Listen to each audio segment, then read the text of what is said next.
Hi hello అందరికీ నమస్తే welcome back to our channel. నేను మీకు ఇప్పుడు చూపించబోతున్నాను చింతకాయ పప్పు కర్రీ.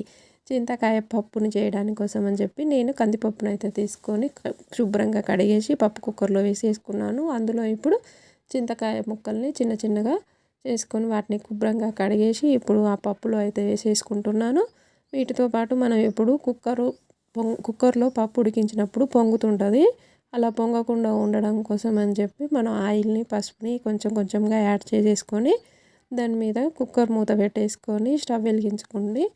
మనం స్టవ్ మీద పెట్టుకున్నట్టయితే 3-4 విజిల్స్లో పప్పు అయితే ఉడికిపోతుంది. ఉడికిపోయిన పప్పుని మనం ఆనియన్, కరివేపాకు, ఎల్లిపాయలు ఇలా అన్నీ చేసేసి మనం పోపు పెట్టేసుకొని పప్పునైతే సిద్ధం చేసుకోవచ్చు. ఇగో ఉడికింది చూడండి, పప్పు ఎంత మంచిగా ఉడికిందో.